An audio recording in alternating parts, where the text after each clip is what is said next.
Alam na siguro nating lahat kung ano ang chocolate crinkles, pero ang recipe na ito ay napakasimple lang po. Yung kagaya lang ito yung nabibili natin sa panaderia sa kanto. Tara, gawa tayo. Hi, I'm Dance, and this is my channel.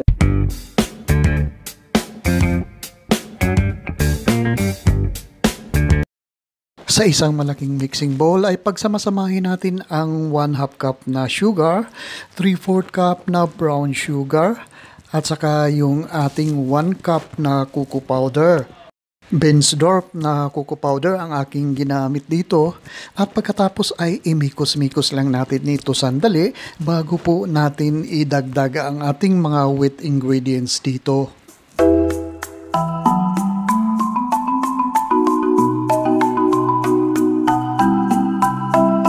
4 pieces na large na mga itlog ang ating idadagdag dito ngayon, at pagkatapos po ay i-break lang muna natin ang egg yolk dito, ihahalo sandali, at pagkatapos idadagdag pa natin ang susunod pang mga sangkap dito.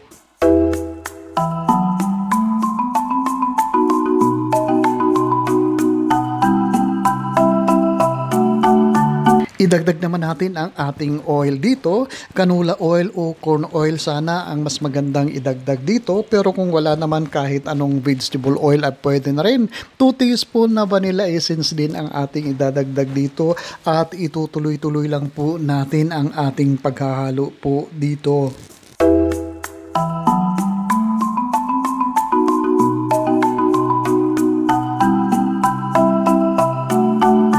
Habang hinahalo po natin ito, huwag po natin kalimutan ang ating 1 teaspoon na salt dito para pambalansi po ng tamis dito sa ating ginagawang crinkles. At mauuna ko na rin idagdag dito ang ating 2 teaspoon na baking powder bago ko po idagdag ang ating flour dito. Ituloy-tuloy lang po natin ang ating paghahalo. Kung meron po kayong electric mixer ay mas madali po sana ang ating paghahalo dito. Pero kung wala naman, kahit pwede naman wire whisk na lang po, ay kayang-kaya natin ito.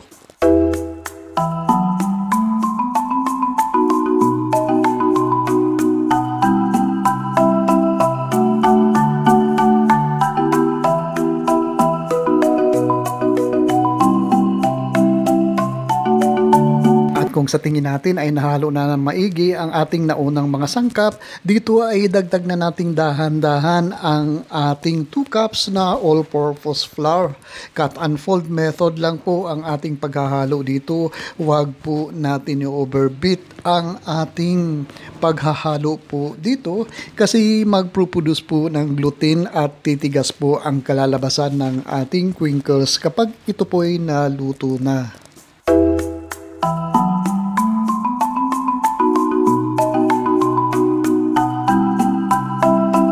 Ituloy-tuloy lang po natin ang ating paghahalo dito, pero wag nating kalimutan i-special shout out si Anaklita Galindez ng Garcia Hernandez of Bohol Province, at saka si Dulce Guevara ng San Francisco, California, US of A, at saka si Lorna Malyari na nandoon sa Qatar. Maraming salamat po sa patuloy niyong pagtangkilik at pagsubaybay sa aking mga video recipe dito. Pero kung ngayon lang po kayo nagawi dito sa Dance Food Park, mangyari po lamang na pakisubscribe po ang aking channel. Pakiclick lang po ang subscribe button sa baba at pati na rin ang notification bell para palagi po tayong updated sa mga susunod kong video uploads.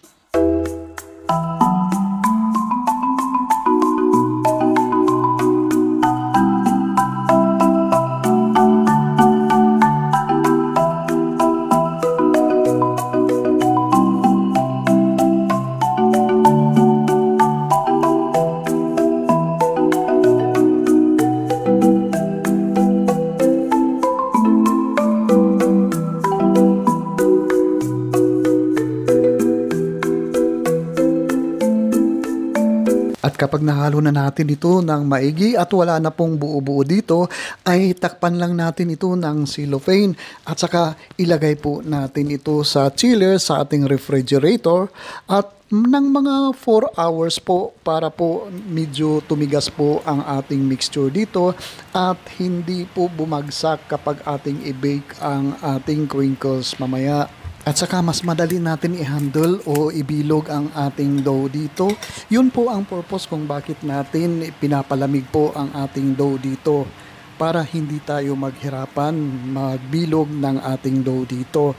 At pagkatapos ay isawsaw muna natin o i-roll natin sa granulated sugar bago po natin i-coat sa ating powdered o confectioner sugar para po maging crusty ang labas at moist ang loob at hindi matanggal ang ating white sugar o powdered sugar kapag ating na-bake po ito. I-arrange lang po natin sa isang tray at i-bake po natin ito ng mga 12 to 15 minutes. Huwag na pong hihigit doon ang ating pagbe-bake kasi po magdadry po ang ating crinkles pag overbake po.